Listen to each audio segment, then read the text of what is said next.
But did you know that 1 of every 4 kids in the UK don't go to school?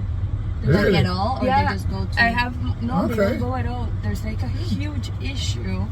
We're back with another episode, another rider. Today we have Anne-Marie and Fabiola all the way from Nicaragua. Okay, that's nice. And they seem to be here studying, and we're just going to find out a bit about themselves and what they have to offer. So nice to have you here today, ladies. Thank you. What do you think of London? I love London. I lived here for a year and a half. It's been great. I lived in the US before that for 9 years. London is 10 times better, even with the weather. So, what can your countries learn from London? What can we learn from your countries? Jesus, that's a complex, huge, broad, gigantic, amazing question. That's a loaded question. How you go first? That's a loaded question. No, it's interesting because we're just here to learn. Yeah. There may be some things that we need to have in our system. Obviously, there's things like good food and weather that we can't control, but other things. Other things. So, I mean, I want to make this interesting, not boring. So let's see. First of all, I have been telling Maria, because I'm new to London. This is my first time here. I've only been here for a day. I already love it. I especially love how polite people driving are. Okay. No, I mean it. Like in Nicaragua, people don't walk. There's no infrastructure for people to walk on the street. So it's just amazing for me, first to be in a country where people actually walk. Second, because I've lived in the US and people walk there as well. There's infrastructure for that. But in Washington DC, you would get hit by a car in a minute. People don't care about pedestrians. I feel here people are more, respectful to pedestrians. I love it. Organization. I think you the Brits have fantastic organizational skills. I went to Wimbledon. It was great, and it was really good. The organization, everything was planned. In Colombia, going to an event like that, it would be a disaster. As you probably know, all of the Colombians tried to sneak into the Copa America in Miami last week, even through the air vents. So yeah, I think Colombians could learn to be a little more respectful, a little bit of organization. So yeah, I think that's what we can learn from you guys. And what can London learn from your places? I think for me, I think a little more joy. I think we Colombians have a little more joy in life, more dancing, more happiness. We try to, wake up with the right food. Yeah. It's an expression in Spanish, but that's With the right foot forward. Yeah, that. Yeah. And yeah, I think that's what London could learn. I think you guys get too affected by the weather. You check it all the time. You with the uncertainty. Yeah, if it rains, it rains. But don't let that ruin your day. Okay. I love that. I definitely think, what else? Well, my country is actually the poorest country in the Western Hemisphere after Haiti. Okay. And I just think... No, Nicaragua. Really? Yeah. She would know. She's well banked. Yeah. Well banked. She knows all the finances. Yes. And, we just... I want to say people in Nicaragua, they just know, and on the same line of this joy thing, we just know to be happy with not as much, I guess. Less consuming, more, maybe living in the moment with what you have, appreciating the people more than the things. And, it's not by choice maybe that Nicaraguan people are like that. It's just the way it has to be because they don't have the same acquisition power or whatever. It's not a consumerist. consumer society. Consumer nation. Yeah. So, Yeah. what strikes me, what are your countries known for, like business-wise? Business-wise? Yeah, business. See, like my parents are Jamaican, so it's not far from your island. We are known for sports, definitely music, food, and crazy music. dancing. So, and beach life. Yeah. So, what's your export? What does your country offer? Because they can't just, you say it's like the second poorest, but there must be something more to that. Textiles, no? The Honduras. Yeah, no. We are known for, well, since we're like oh yes, we got one of the best rums in the world. Okay, there you are. You have something, yeah, positivity. It's called yes, Flor de Caña. I'm gonna give you a fun fact about the rum. So I know Jamaica has its rum too. So I don't want to cause any trouble here, but in Nicaragua, this rum that we have has become so famous worldwide because when you buy, say, a bottle of Flor de Caña of like 25 years, you are like assured that 100% of that bottle has been, ¿cómo se dice añejado? How do you say? Has been aged for 25 years, the full bottle. Normally, the other commercial brands of rum, it's like they do, say, if you buy a bottle of 25 years, normally it's going to be like 60% aged 25 years, and then the other percentage, they do a mixture of aging. So like, to make it less expensive, to make it cheaper. And Flor de Caña is 100% what you buy, the number that you have in the bottle. Do you think that will, as demand goes up, that they will be able to maintain 100%? Because they're going to have to be storing and producing a lot. That's an excellent question, sir, and I'm going to answer it. I don't know. Because the reason why I started with that is that we had a revolution back in the 80s. And a lot of people... Sandinistas, no? Yes. When the Sandinistas overthrew Somoza, which was a 50-year dictator back then, they overthrew him in the 80s, and a lot of people had to flee the country. And the owners of Flor de Caña, they went away, and they left all these barrels of rum just aging for years and years until they came back. So they had like a huge reserve of rum when they came back, and that's how they started. Now I don't know if that's sustainable. You know what the problem is with that? How long were they away for? Do you know? Like 20 years or more. Okay, so basically for 20 years they didn't produce any additional storage. Correct. Which means that means they came back. If it wasn't the 80s, they came back in the 90s or 80s. So they left even before. Say they left like in the 70s. They came back in the 2000s. So maybe, or a little earlier. Yeah. So the rum had been aging for 20 or a little over 20 years. But it's a limited amount that's aged. It's what they had. They haven't kept on in that 20 years of space. Well, they have been producing since then. Yes, since then, but since they came back, right? That gap between when they left and before they came back, that would be like, that's fine, because I think the more commercial rum is not aged that much. So you're saying people, so the people, like the demand, if it grows, it will grow for the less aged versions, like 12, 18, and if they came back in the 80s or 90s, then that should be okay. You guys have a head for business here, don't you? I guess.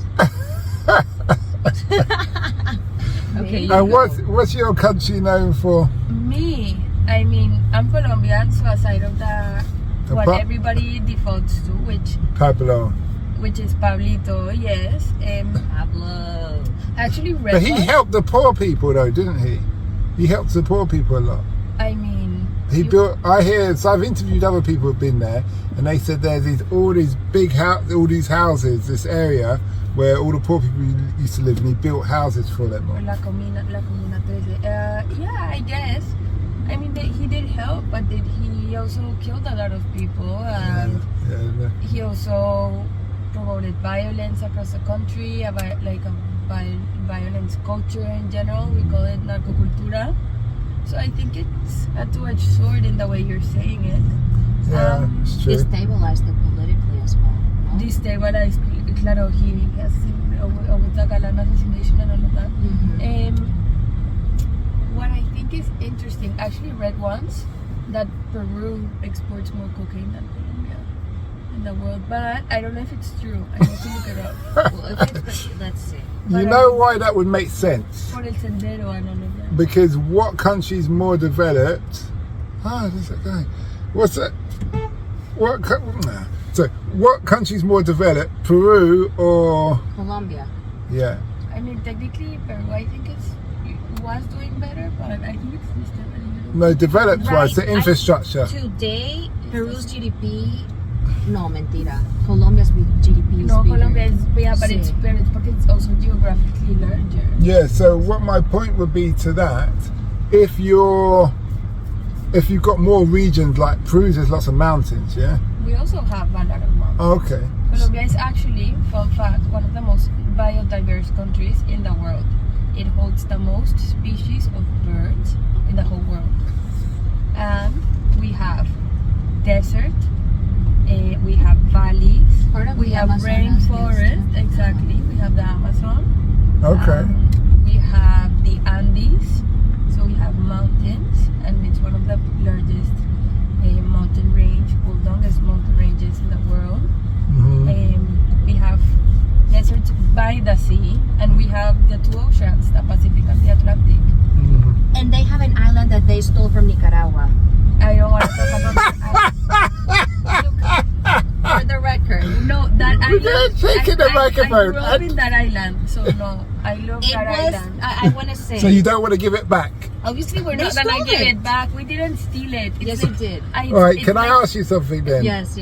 You're both Spanish descent, yeah? Yeah. Yeah. So technically, the land you're on had been stolen in the first place. You never thought of that one, did you? Think about it, because the Spanish are not indigenous to South America. You came from Spain.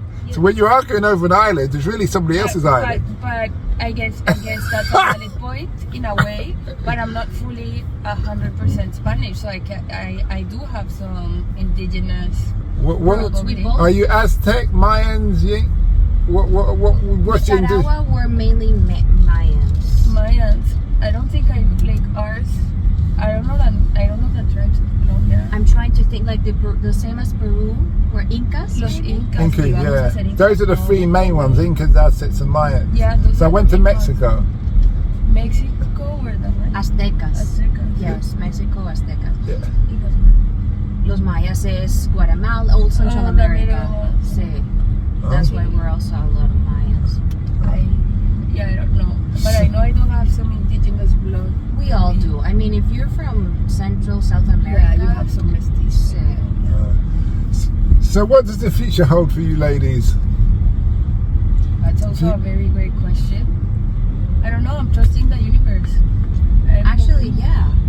it will show me the path. Are you going to move over here with and help the World Bank from here? You know what? I would love to. I'm actually no. I'm just. That's beautiful, and I'm just seeing the London Eye, and I'm like, I want to stay here already. But I don't know. I do want to work in the Latin American region. You know, it's closer to home. It's where I have developed my professional career. But you never know. Like I'm not close. I can tell you, I'm not close to anything. Maybe I don't. You're not fully- attached. I'm not attached to anything. Exactly. I think true. Yeah, it's attached. Yeah, attached. Yeah. Yeah, sorry.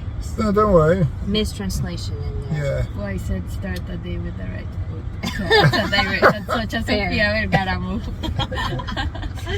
Yeah, I don't know. We'll see. We're both single right now, but You we could do- find an English guy. I think she's gonna. What do you find think an of English English guys Go, since you've been Maria. here? That's a Do good it, question. girl. Since they brought up relationship. And they're okay. They could do some more. They need some spicing up. In what way? I don't know. Like their sarcasm is like not really like they don't change the tone when they speak, so you can't tell if they're like being sarcastic or not. Oh, that's the English passive aggressive. Yeah, I don't know. And they could be a little more, como digo, avispados. Like sharp. Sharp. Yeah, sharp. Like witty. Yeah. Witty, yeah. Okay. I get that. Right? Like How long you been here for? Year and a half. Have you been on a date with a British guy yet? I've been on several. And no, okay. No. What's it? No. No. I don't have an opinion about British guys. So I've what? only had one experience with a British guy outside of the UK. Mhm. But in general, I agree. I sort of have seen that they could be a little more sharp, It also Dirty. depends on the class. spicy. What do you mean by that class? Class where you have upper class, upper middle class, lower class, and working class. Can you explain? So alright, think about something. Working class is usually somebody from like the Bronx, or is it Manhattan Island? You know, or like, do you see what I mean? Blue collar. Is that right? Yeah. Yeah, blue collar equivalent.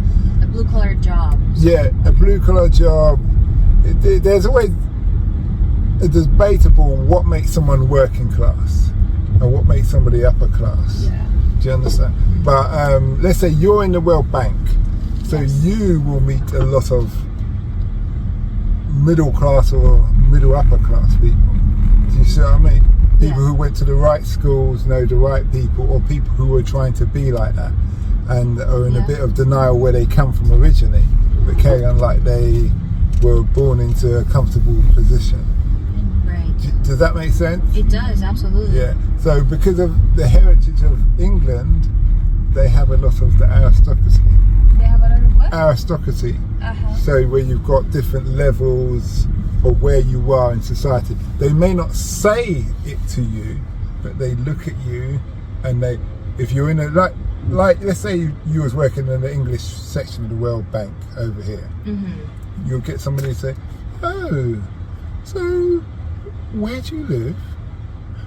And then depending on where you live is how they're going to respond to you. Well, and that's then how it works in Colombia as well. and then they say, "What university did you go to?" Right. And that's And drawing conclusions. yeah, and based then on they're from that That's uni, what everywhere, school? no? No, I don't know. I can't speak for other places. Well, in Latin America, it happens because we have the highest I'm not gonna say it in income terms. We have the highest inequalities. Actually, it's even more like it's higher. More pronounced. Yes, it's more pronounced in Latin America than it is here. But maybe it's different. You know, it's a different kind of inequality. Because it's different because here everybody's like sort of mixed. Right? Comfortable. correct. But There's a larger middle class. And people don't mix. And people can afford to go on holiday. So like 75% of the British population go on holiday every year. And also afford education. Like even if you don't go But to did the you know best. that 1 of every 4 kids in the UK don't go to school? Really? Like at all, or they just go to. They Okay. don't go at all. There's like a huge issue with education in the UK. That's interesting. No, I didn't know that. That's interesting. Yeah, a Colombian. Are they being self-taught, or are they just people who just, because you can say you're self-teaching your they're child? actually not like dropping out of school and things like that because of mental health issues or housing problems, inequality, and stuff Or like that. is that figure related to immigration flows as well? Because probably immigrants have less access to education. Well, it's a lot. Well, education's free here. That education's free here. The thing is, so I have a friend who's a therapist here, and she works with kids, and she was the one who told me that. Yeah, and a lot of her patients like just stop going to school because of X, Y, and Z. Because you get fined if you don't take your kids to school now. I don't know actually. And then you can end up going to jail, which defeats the object. Then they definitely won't go to school if you're in jail. Yeah. But that's interesting. Since you both work with finance and statistics and stuff, what do you think of the World Bank? Do you think it's a good thing for the world? I am not allowed to answer this question in public. No, I'm just kidding. So, what can I say about the World Bank? I am I'm in this industry because I am drawn and I trust in the mission that this organization has. True. So I'm gonna explain. Within the World Bank, I am in the branch that works with the private sector. We still have, very high environmental, social standards of every project we lend money to develop. But in the end, the truth of it all is money drives everything. So like, if you think about it, yes, the World Bank gives the money to these governments, but in the end, there's an interest behind, and you could say it's sort of like a conflict of interest at some point. There's an interest behind to make these countries, ¿cómo se dice endeudados? In debt or indebted, even if they're like poor countries. It's not completely free money. It can be very cheap money, but still they will owe some money to the World Bank, which in turn creates some sort of like power over these countries. So, and the biggest, shareholder of the World Bank is the US. It owns like 50% of because the owners of the World Bank are all the countries that are a member, like even England, the UK. They're still shareholders, and the biggest shareholders of the World Bank is the US. So think a lot about that. Sorry, just to jump in there. Yeah. Is any country in Africa part of the owners of the World Bank? Yes, a lot of countries. Actually, in the past 5 years, the focus of the World Bank has been moving especially to Africa, because that was one of the biggest criticisms that the World Bank had, because it was working a lot with like other countries in Asia and in Latin America, which still they're underdeveloped, like third world countries, but the poorest continent in the world is Africa. So yeah, and in the end, again, we go to the same thing. We lend money to these governments, and in the end, basically, who they are owing the money is to an organization who is mostly owned by the United States of America. So there may be like a sinister thing behind this whole business model. But I mean, I can't say that the projects we do don't have an impact. They do have an impact, and we are very rigorous on how we measure this impact and how we monitor how they're going. But it's driven by humans. We make mistakes. We're not perfect. So, but it has good intentions. My understanding of how the World Bank works, they don't give you the money cash per se. They say, we will invest in your country. We'll bring businesses into your country. But those businesses may not be of the overall interest of the people, because those people should set up their own businesses, really. Right, because our clients are governments, and sometimes governments don't necessarily I don't want to say they don't have the best interest in people, because that sounds like their job, but in theory they do. I've made a mistake. I'm confusing the World Bank with the IMF. That's different, isn't it? Yes, the IMF is the world's. The IMF is the world's bank. Like, it's the world's actually like commercial bank that, like, when a country has a large debt, they help this country, and sometimes this external debt or debt with these organizations like the World Bank. That's what the IMF do. The World Bank and the Inter-American Development Bank, the African Development Bank, the European Development Bank, they're more inclined towards projects, development projects. So you're saying in the last 5 years they're focusing on Africa? Yes. China's been focusing on Africa the last 10, 15 years, I would say. Yeah. Would you say that has an impact to why they've changed they decided to focus more on Africa? Well, again, I think, it's sort of like a loaded question. There's a lot of political incentives behind, especially in such like a fragile, we're in a continent with so many fragile regions, politically speaking. So again, I mean, I don't want to say like, oh, it's all about political control because you give money to this government so they will actually listen to you on how to, manage